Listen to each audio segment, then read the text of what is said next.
Yeah, absolutely. Because the coffee is, it's almost a necessity in the mornings. It gets you going I before know. everybody else, everything else. Yeah, cool. So we are live, not actually live, but we're rolling now. So thanks so much for coming on, man. It's been a while, and it's also good to catch up a little bit too. Absolutely, 1,000%, man. Happy to be here. Thanks for bringing me on. Of course, yeah. So for my audience, everybody, this is Nathan Montanez, and he is a professional videographer who also happens to specialize in FPV drone content. So and maybe to start off, maybe that's something we could start from, because for us, we know if somebody says FPV drones, anybody who likes to make videos, they know what FPV is. But would you want to kind of explain for the audience, maybe people who don't know, what are the different types of drones out there, and what is FPV specifically?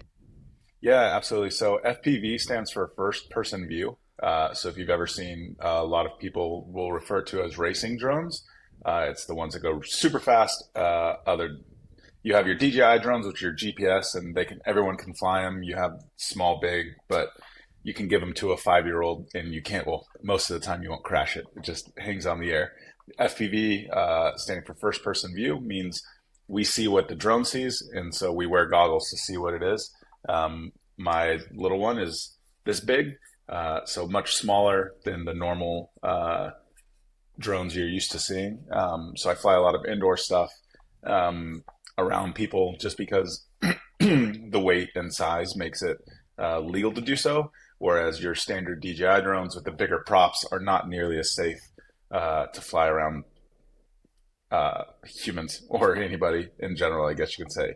I think that's kind of like the quick scope on what FPV does. And there's different styles of FPV. Fast, you can chase cars with it. You can fly through houses. You can film events and concerts. Um, and the different uses of it kind of just range all over the place. Just really, the options of what they can do have created a lot more opportunities for pilots. Um, like myself, I jumped into it think I'm 2, 3 years in now, I think. And it's been awesome so far. Nice. And when you say first person view, though, you see what the drone sees with the goggles, but somebody with a regular drone, they can also see what the drone sees too, the camera. What is Hey, the benefit of actually, what's the point of actually throwing on the goggles as opposed to seeing on your screen? so the immersiveness of being able to be in the goggles and just kind of this is your tunnel vision, like you become the drone. And then along with that, FPV drones have a lower latency on control times and a much more responsive. So when you say left, you go left. Whereas if you're flying the aerial drones, there's a little bit more lag time on it, and they aren't as responsive, like in a 1-to-1 like ratio time.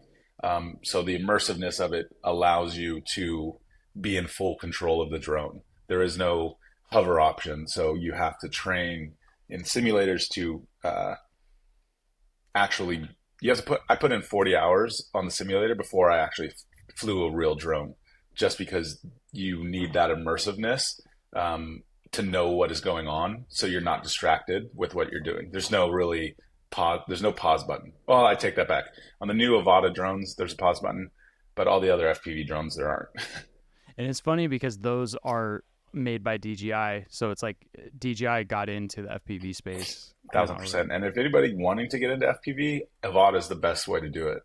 That's by far the safest and quickest learning drone to get into the FPV space, just because it does have a safety button essentially. Where if you press that, it just does it just you Pause said it it hovers. Yeah, hover. Okay, okay. yeah.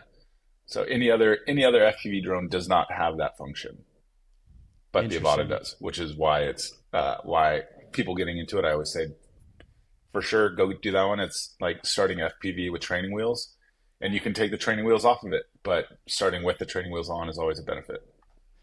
Absolutely, 1000%. Especially if you are flying over people, like you mentioned with the FPV drones, you can do that because it's Have two have you two wanted to hundred. go to FPV? Have I ever Have done you it? ever tried? Yeah. Have you ever wanted Unfor- to? Unfortunately, no. I would sometimes tell myself that when I throw it in sport mode that I'm flying like an FPV guy, but let's be real. I'm the top speed of my drone and most normal drones is 40 miles an hour. Uh, What are you flying? so I still have the Mavic Air 2, which is Cool. pretty at this point still pretty old. But to be honest, I keep almost every week I think about upgrading, but then I just go, this one is still working. It does what I need to do. It's got Yeah, 4K. I flew my Mavic. I flew my Mavic 2 for 5 years, Wow. like Okay. 5 or 6 years, and it treated me so well. And it was like, man, I don't need to upgrade yet. And then once the 3 came out and my drone started like wear and tear and just it got old and the remote was being janky and it's like, okay, let's upgrade. But they're quality drones. They're made to last, so I don't blame you. Like Yeah, they're the footage is great. It flies great. There's no reason to go spend more money on it. I mean, they're tanks. Yeah. Yeah. I mean, I'm not, proud of this, but I've crashed mine into a tree. Actually just once, but I've also just even stupid stuff. Like I crashed into my house, like hitting the ceiling because I was like, oh, Nice. I got so close to and I was just trying to do this cool effect where I was like under and just kind of like looking up at it. And then my wife is like, yeah, just please don't do that again. And there were no marks on the ceilings. And I was like, how is this possible? And the drone was fine. And they're tanks. And I just feel like that anybody who's new to drones who's watching this, do not take that as permission I to was be about to reckless. say, do not. Yeah, anybody who's new to drones or wants to fly drones, probably just don't fly them inside. Uh, Yeah. it's probably a safe bet. Just a general like guideline to live by. Don't fly drones inside. Yeah, Yeah, because you guys, anybody who's watching this, and please, by the way, go check out Nathan's work. But when you see a lot of the stuff that that you're doing with the breweries, and I think you even have some coffee shops and stuff like that, that takes a lot of time, and maybe a lot of people don't know. Like when you're talking about a simulator, do you want to maybe just touch on like what that is and really why? How much time do you think somebody needs to put in before they can actually go into a brewery like that where there's on one of the videos you have, it's like over 100 people are in right. there they're walking around doing they're not even looking at the drone, and so you have to be dialed in for that. Yeah. So I think I took a very very slow approach to it, but I was very aware of the approach. Like I need to get to these certain steps before I do these crazy flights. The simulator is just essentially a video game on your computer that you plug your remote into, and so you can practice on your computer. So you don't have to worry about crashing drones. You don't have to worry about hitting people. You can mess up as many times as you want because you're just getting familiar with the drone. Once you go from the simulator to the actual drone, you need to be like everybody should start in a wide open field with nobody around. Just absolutely wide open because you need to, as much as a simulator is like almost exactly the same, you have wind and you have real gravity and you have real battery life that you have to adjust to and like start being a little bit more aware of. And then once you do that, you just jump up to the next thing. And for me, I think my first real FPV shoot was a video for an RV company where I like flew through their office and stuff like that. And it's like, Oh, okay, you're around real people now.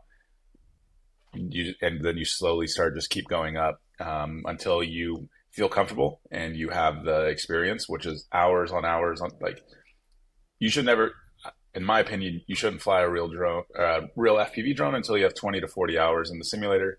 And then flying over people, you should have probably another 50 hours of actual drone time before you're super comfortable uh, flying around people. it's one of those things where I feel like if something feels unsafe, if you're anxious about it, and there's a tiny voice in your head that hey, this is unsafe. It probably is, you Yeah. know. And so being nervous about it is kind of an indication that you just need to train more. I remember one of the shoots I Right. did. You and I were chatting after one of them, and it was in the redwoods. And I told you about how I was like flying a little bit, got some good shots, but then my buddy who was with me, he for whatever reason was more comfortable with it and knew that area better, and then he was kind of whipping around trees close and stuff like that. And I was like, yeah, I don't know. I've spent hours on it. And you just said, very simply, like, that's just more time on the sticks, man, you Yeah, know? it just comes down to time on six. And even I've been flying for 3 years, but there's times where I take 2 weeks off and it's 2 weeks between drone shoots, right? And so I will go and make sure I fly for 30 minutes before my shoot to make sure that I'm warmed up and like my it's like it is jumping on a bike at this point because of how many hours I've clocked in, but there is still nothing like I need to be safe if I'm flying around people and property. I'm flying inside houses. I'm flying next to lamps and like things hanging from the ceiling. It's like I can't go and hit stuff. I don't break stuff. So it's like making sure that I'm warmed up the day before, that my hands are adjusted again to it, that like that motion sensory is a thing. Everyone should always, if you're flying FPV, should be, staying consistent with that. 100%. Yeah, that sounds pretty paramount, to everything else. If a shot looks great, that's cool, but if you have one safety issue on set, it kind of like throws away everything. Yep. Be safe first, 1000%. Yeah, and it's I think 250 grams, right, is the limit. So most drones, even the small drone, the mini, is like 249, so it's just under that. Is is that I actually don't know if you are technically allowed to even fly that one over people. That's more of just like a travel benefit, Yeah, correct. right? The 250 for the mini, because it doesn't have enclosed props, doesn't make it capable of like flying over people, I see. because they have to have prop guards on it. Um, People do it all the time, no matter what. I mean, these drones are so light that if it fell from 400 feet, it's probably going to hurt. But if these drones run into you, it's gonna like feel like a pat on the shoulder. Hmm. Um, Needless to say, don't run into people. It shouldn't be a goal to run into people at all. Yeah. But the small ones, there are benefits, and I think it's just really comes down to like airspace waivers, clearances that you can get with the sub 250, because it's a class one versus or a category one versus category two, three, and four. Okay. And that's just Interesting. and that's just more of the super details of intricacies of like airspace and drone weights and classes and stuff like that. Right, kind of the legality and Hmm. how close you are to an airspace, or even within an airspace. Hmm. While we're on the topic of kind of the weight of a drone, this is a question I was kind of battling back and forth with another videographer about. He was saying, I don't want to get the mini because I don't know if it can handle high winds, but I I noticed that they actually market those smaller drones to being better for handling high winds. And as another licensed skydiver, that if you have a if you have a small canopy, for example, you can cut through the wind better with Hmm. that. So, but like from a drone perspective, can you tell us, like, is it better to have a smaller or a bigger drone for the high wind stuff? For FPV, you don't want a small drone for a wind, and you want um, an open caged FPV drone, like no props, because that can cut through the wind. Yeah. When it comes to that DJI drones, it doesn't make a difference on wind because they're so well constructed with the GPS in them that they're going to get warnings. And if you're flying in over people, I take this back. I don't take it back. Sorry. Let me step back. YouTube is full of people doing wind tests with all of the drones at Okay. 50 plus miles per hour. Um, you're gonna have a better chance of losing your smaller drone if something were to go wrong. But I have seen the Mini perform in 50-mile-per-hour winds, and the footage looks just fine. Wow. Whether it makes a difference on like what is more beneficial or not, uh, I don't think it matters for these. And to your point about the skydive rig, it is better in the wind if you are pushing into the wind. Like if you're diving and cutting into the wind, the small rig makes a point because of like there's less space. But if you are still just sitting in the wind, like if we were just to be coasting, small rig, big rig, you're gonna get pushed around because you're lighter. Um, Ultimately, if there's ever a decision making point, a big drone or small drone, and wind does not matter, especially if it's DJI, because I've seen the test and they all survive. Yeah, and that's it. Because I guess the biggest difference too with my little skydiving analogy is that you are under canopy with skydiving, but the drone, there's actual power behind it. So you'd want, Mhm. you bring the power into the equation. Um, You would probably yeah. have a better, the bigger drones probably have a better time, better strength going into the wind or fighting against it. Mhm. But I think all of them we shouldn't be flying in 30-mile-per-hour winds ever. There should never be a especially situation. especially Yeah, around people. correct, 1,000%.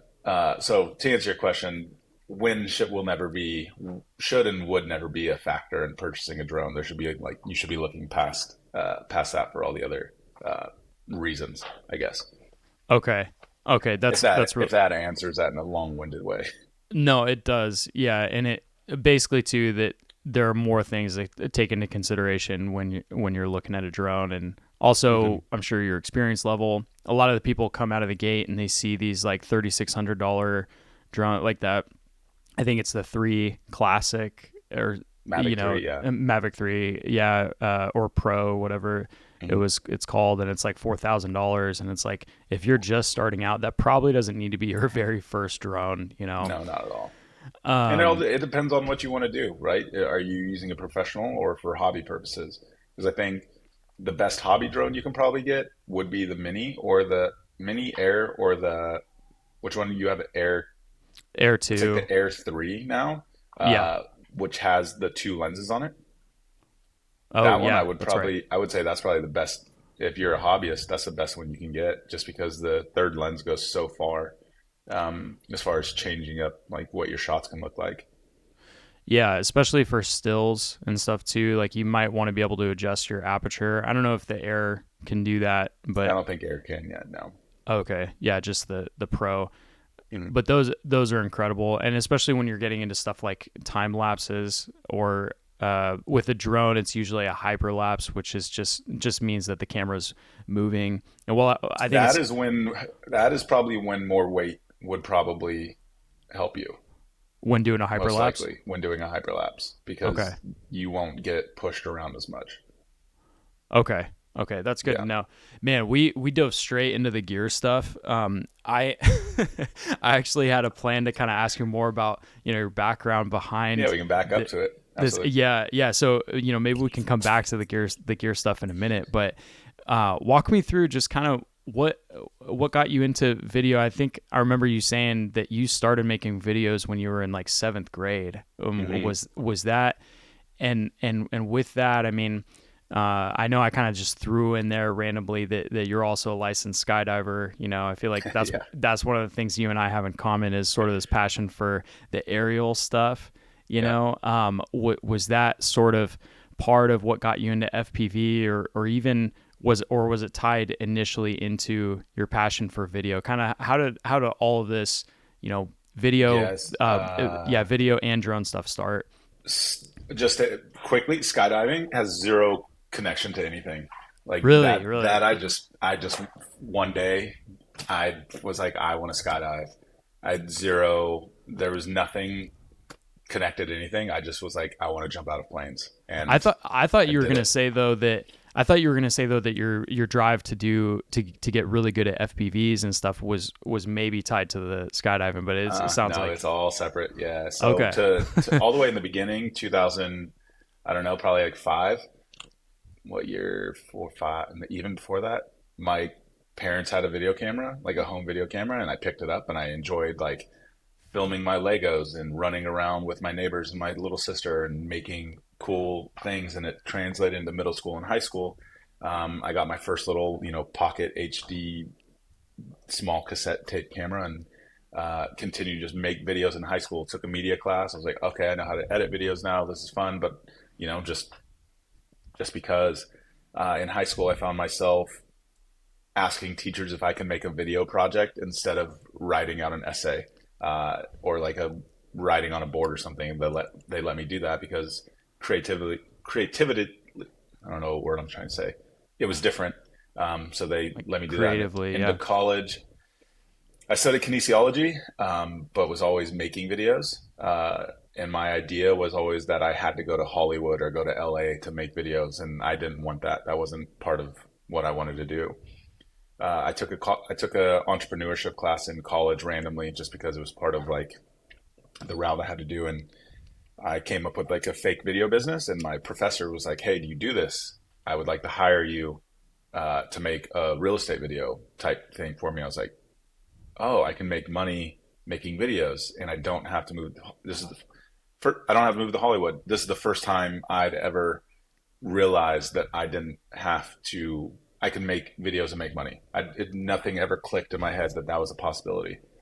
Uh, Keep fast forwarding, probably 2011, 12. I switched my major in college to multimedia. Started making videos more aggressively.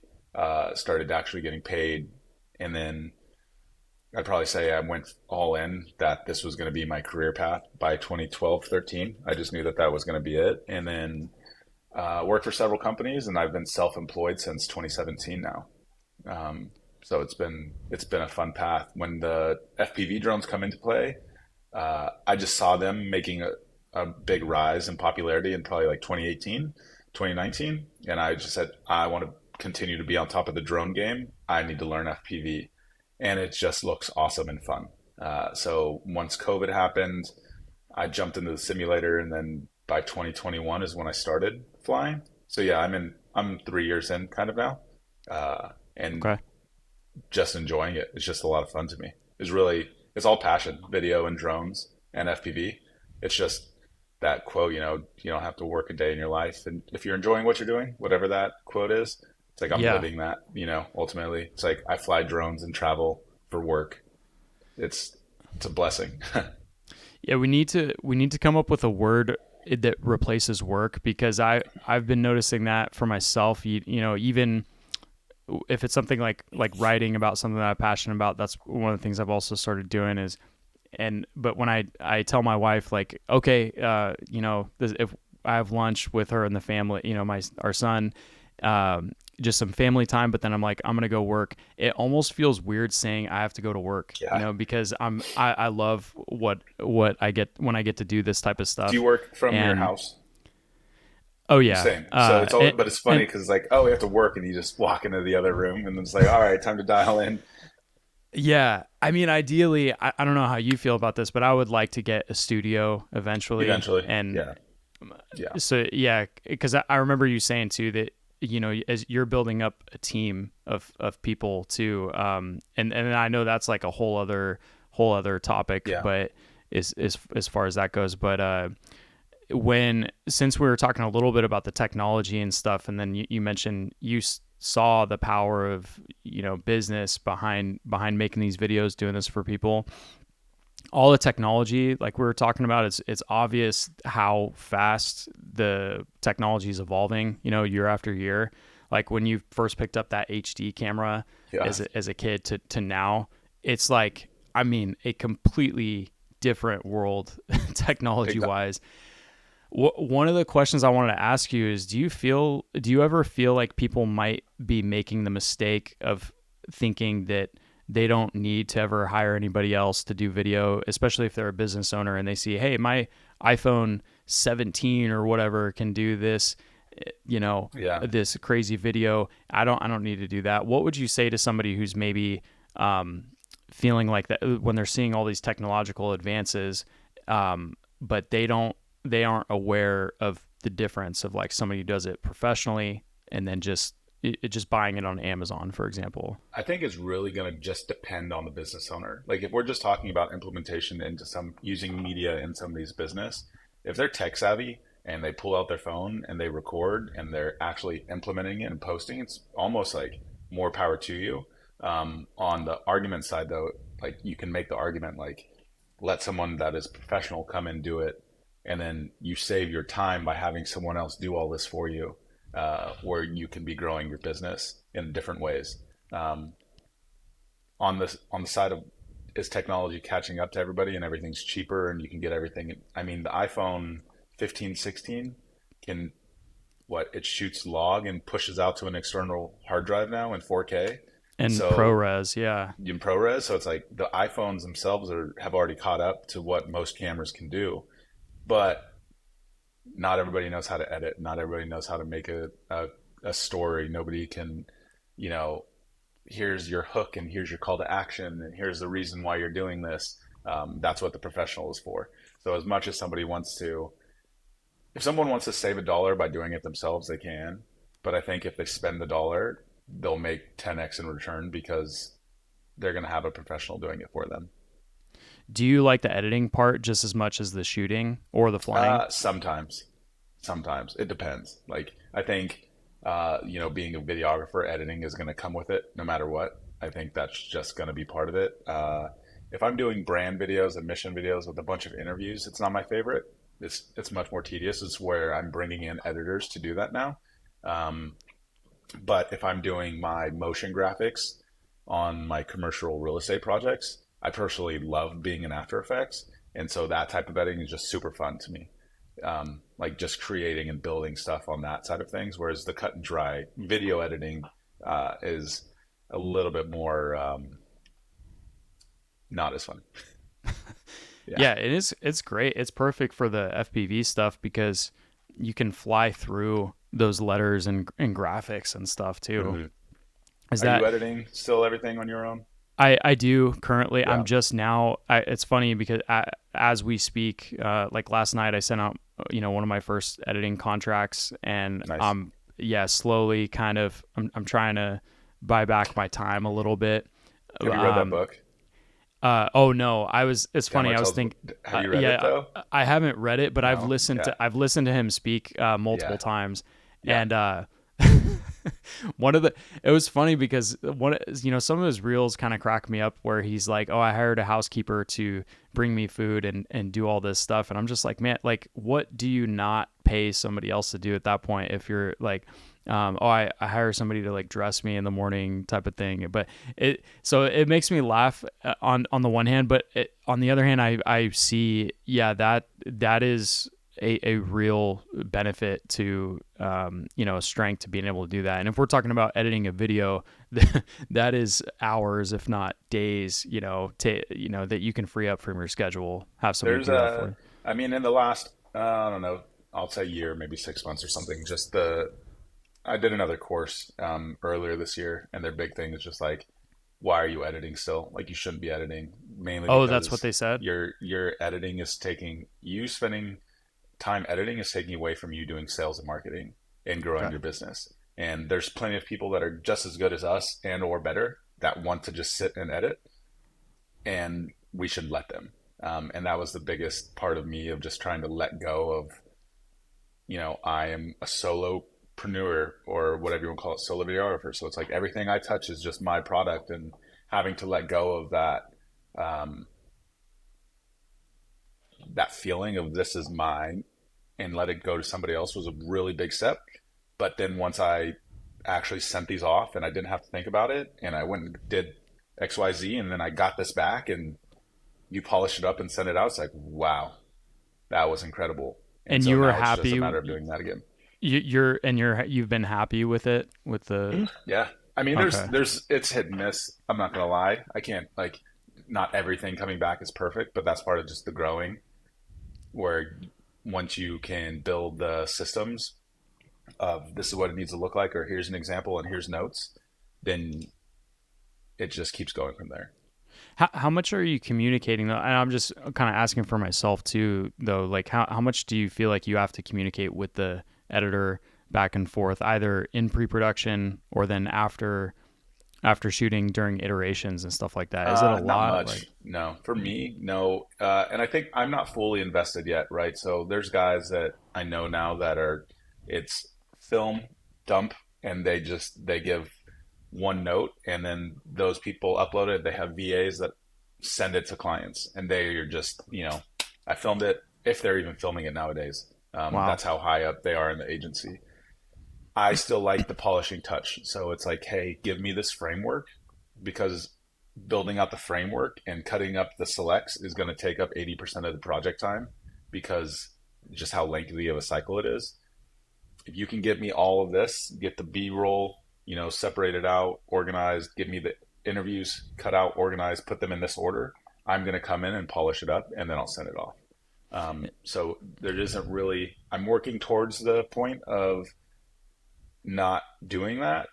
But like I said, it's still a passion of mine where it's like I enjoy doing it. If it comes to like the making the completed video is still something I enjoy. Diving into hours of interviews is not the favorite part. Yeah. Do they? So, are you usually doing the color stuff like that? Those Yeah. final Hmm. touches. Okay. Yeah. For that, do you have them just export a ProRes file for you, and then Send you? back the project file. So I send a Dropbox file of all the footage, and Yeah. then they download it, make the project. They just send me the project file. I have all the files already, so I just connect them, Okay. and then I just work straight from the project file. So you got to make sure that they edit off your same software then too, which is Yeah, so that's just the first. Hey, I'm looking for an editor that uses Premiere and Adobe, or everything Adobe, and then Premiere and After Effects. yeah. So I it's pretty seamless. It's pretty seamless on that side of things. Okay. Okay, that's really cool. And the because I know some people who prefer either they've switched or they've only, like our buddy Austin, he only uses DaVinci Resolve. Yeah. And I think that's kind of cool. That's a software that I want to learn to use too, but I guess that's one of those first things though too that yeah, Yeah, like you you just have to said. make sure somebody's on the same software because otherwise you can. I so there's I'm approaching the time where I'm going to start filming social media content and I'm going to send that off to an editor to make, where it's like me talking to the camera and these guys do 100% everything. I'm not going to come in and make Hmm. any edits, but they might edit. I think they edit in Final Cut. So I'm Oh, going to send my footage and they're going to finish it. And if I have edits, okay, make these last couple edits and they're going to send it back and I won't touch that. But that's for social media content as far as like engaging informational stuff, like brand content. If I'm making a video for a client, those editors need to have Premiere so that I can dive in and make changes if I need to. And even if it's, uh, we sent a project out a month ago, and for some reason the client didn't see a graphic error and sent it back to me. And a month later was like, "Hey, can you fix this? We just totally missed it." And I was like, "Yeah, 1 second." So me having the project file is better than having to go out to an editor and say, "Hey, can you change this?" In my eyes. So if you want to hire an editor, probably make sure they're using the same software as you.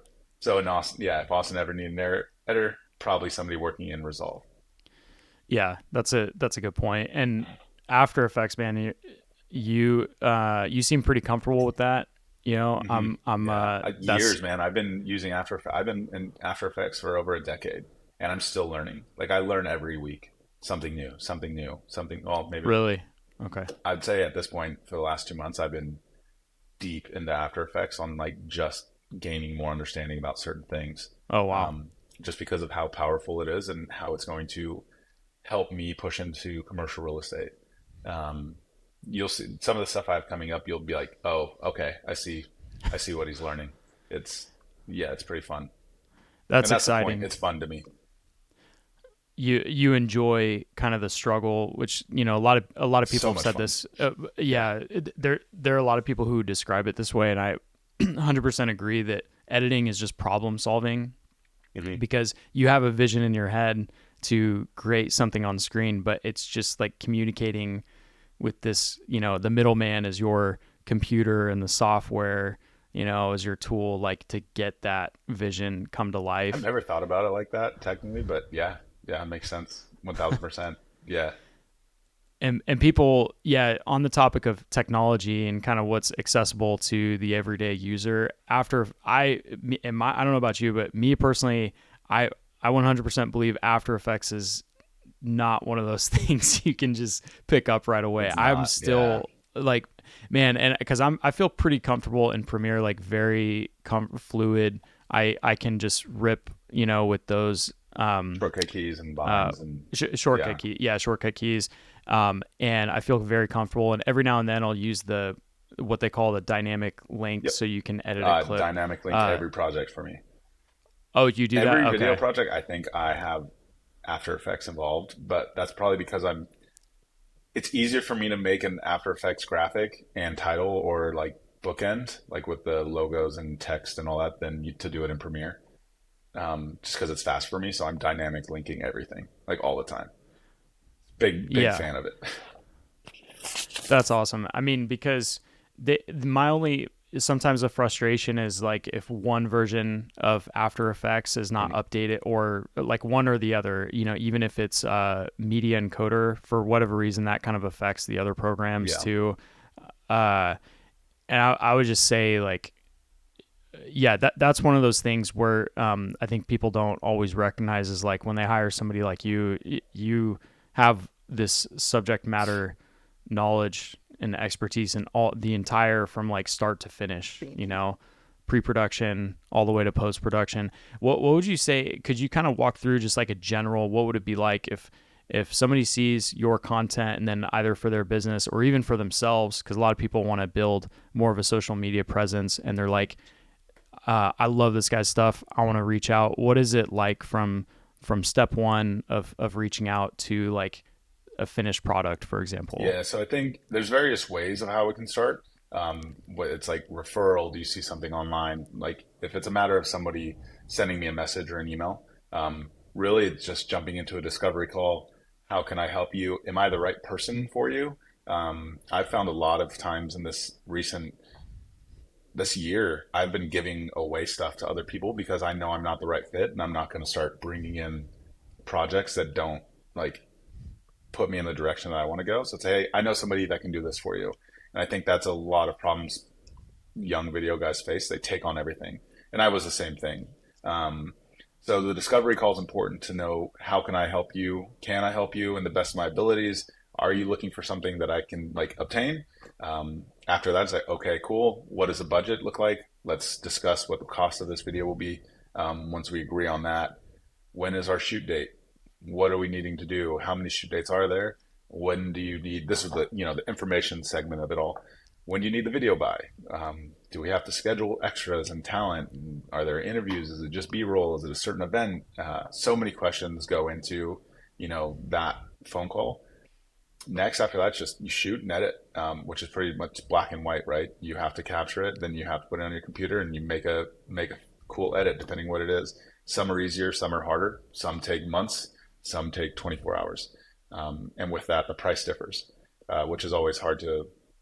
My favorite. I want to get a shirt that just says "It depends" on it because there was like, "What's the Yeah. cost of this video?" It's like it depends. Like I can make a 30-second video for this amount or this amount because it takes 5 days to edit versus 30 minutes, and after that,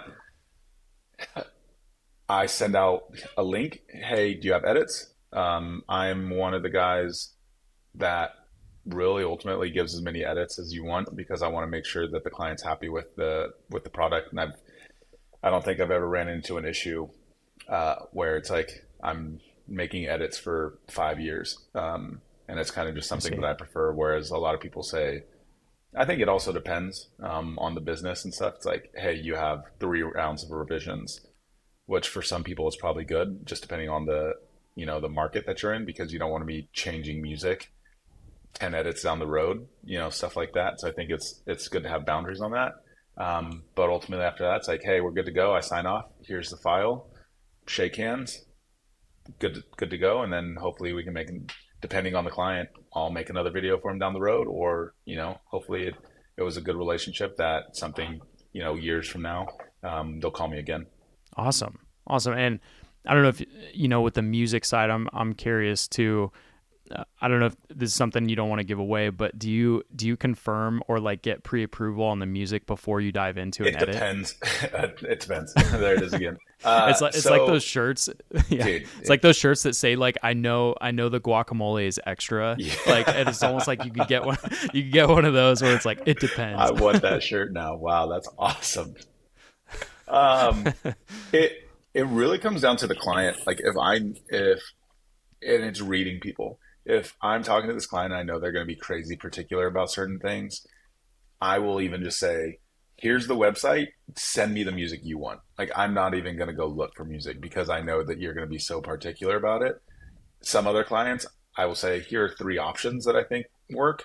Give me one," because they're like wishy-washy on decision making. And then there's other ones that are like, pick what you want. I'm like, okay, cool. And then they don't ever bat an eye on what I pick, and we're good to go. So I think there's three different variables, but my favorite is being able to say, here's Envato, go through the music selection, tell me what you like, and we go from there. Because music licensing too probably also plays into, I don't know about you, like, or does that, or do you just, is it the same across the board, like no matter what you plan on using the video for, like if it's somebody's social media versus they are putting a commercial, like an advertisement together, is So it I know for Envato, for what I'm doing, it works. If I were okay? to ever make a Nike commercial for someone, I'm pretty sure that music, the licensing of it is a completely different story. But I'm not at that level of any type of production that I have to worry about that. I see. Yeah. Yeah, because it also depends on like eyeballs too. Like I personally use MusicBed, Hmm. which is not for everything, but for most things now actually. And their whole thing is that it's not royalty free music, but it's rights managed, meaning like if you have, you know, if you're doing it for like a wedding client, for example, you can, it's unlimited for most of the songs. But if you have over, even if it's on YouTube, if you have over 1 million followers, then you're diving into a different territory because they know that you are getting I mean, more profit yeah, from correct. that, you know. Yep, yep. And that, Yeah, yeah, that's okay. if you know that if you know the video is going to be used in certain ways, it's going to change up everything. My client stuff, it's web branding videos, so it's going to exist on their homepage, and it's not. They're not. I'm not making viral videos for anybody. It's to sell land and sell real estate or small social media content. So I know Okay. I'm not. I haven't ever gotten to a conversation where that's needed to be a factor yet. At least for what I'm creating. I see. Yeah, and a lot of people probably don't realize that, likes and views and stuff on social media isn't always analogous to the revenue. It doesn't always convert. What would you say to somebody who's like, yeah, I want to get, 1 million views. I want to go viral. Is that, do you think that that always translates to more revenue or higher conversions? Like what's your take on Like, views versus business? it depends. What are they doing, right? Like, what's the purpose of why you're creating? Like, are you trying to make a viral TikTok dance video, or are you trying to make a viral, car commercial sunset drone epicness shot? Everyone likes views, so if you can get more views, that's always fun. I've never had anything go viral, and I've never had the mentality of a viral video is going to make me more money. I think that there's a correlation between having a view count and how people perceive you. If I'm getting thousands of views versus another videographer getting 5 views, I think in my head, I'm going to have a little bit more of a better shot that someone's going to trust me more. So I account views to like trust on production, but that just depends on how other people view it because the guy with 5 views may be a marketing guru that is doing stuff on the back end that I have no idea how to do. And I see. that's where it's just, how high do you hold views in your level of priority? And that's where, if you want to strive for viral videos, then go and do it, but don't let that shut down your creativity. Because once you get the viral video, then what? It's like if you stopped and then nothing happens, is that going to crush your dreams, or are you still going to keep creating? Yeah, that's a good point. Like, are you actually converting those people? And like Alex Hermosi, I think he talked about how there was a stretch. I don't know how long it was, but it was like I think 6 months or maybe even longer, where he was doing a broad range of content. He was talking about like Mm-hmm. relationships, protein, diet, and His like testing saving is money. crazy.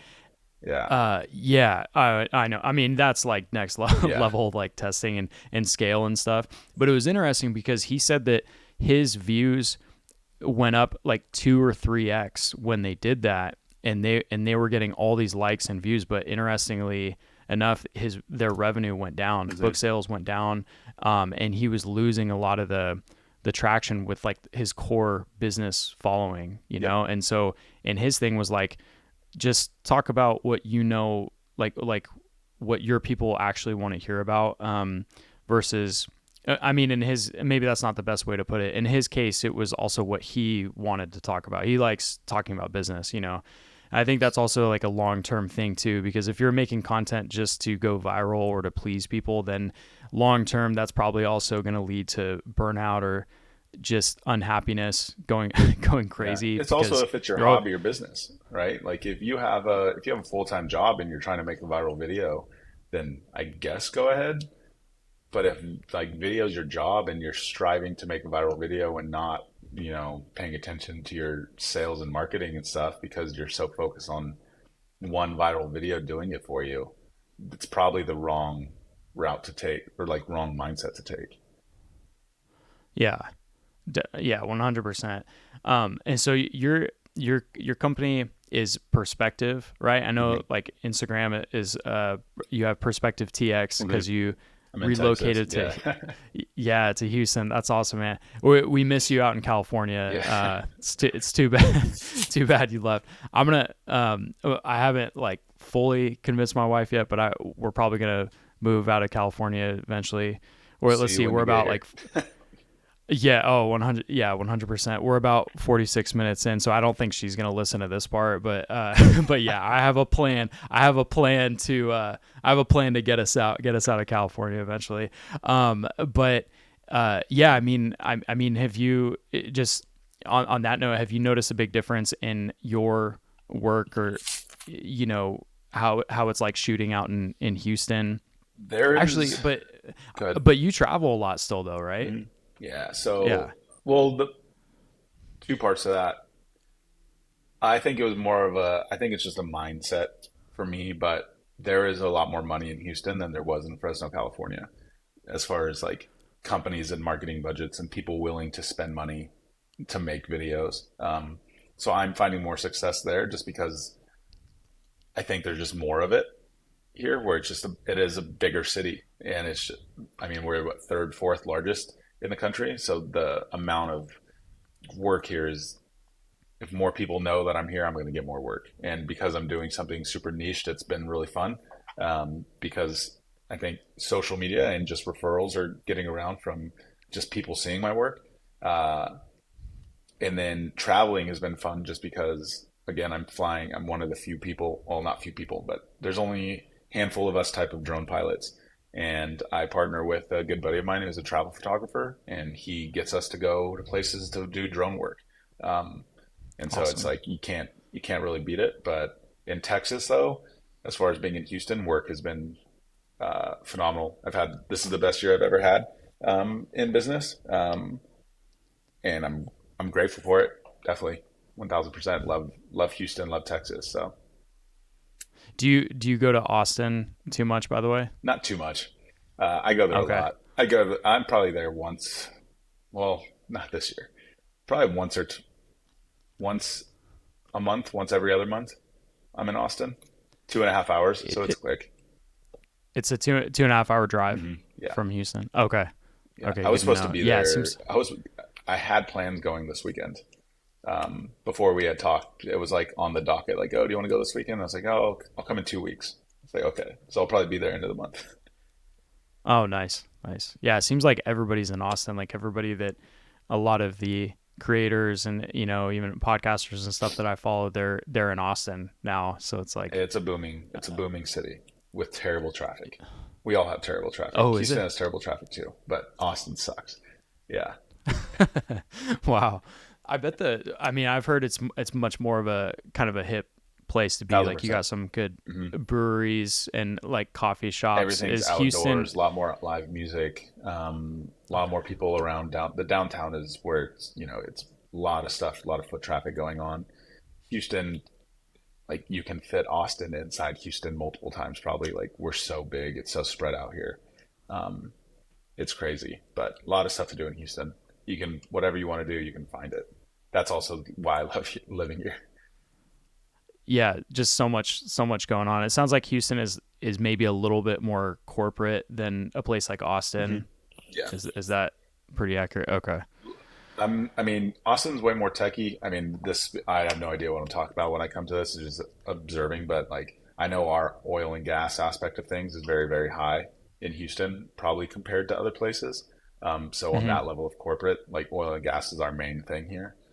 And then Austin is like tech, and then Dallas is its own corporate world of who knows what that is, but also large population. Yeah. No, that's awesome, man. I definitely want to. I'll hit you up when I'm heading out there. I've been to Lubbock before. I think was the last place in Texas that I went to, Yeah, just visiting a friend out there. But that's much more of like a college town. It's nothing like big city Houston stuff. and Yeah, 1000%. Yeah, you're in yeah, or Sacramento, Dallas, right? Sacramento Sacramento. still. Yeah, Yeah, correct. Okay. yeah. And I love it out here. I didn't mean to bash California earlier. I'm still happy here, but it's just exciting hearing about the changes in other places as well too, and that type of stuff.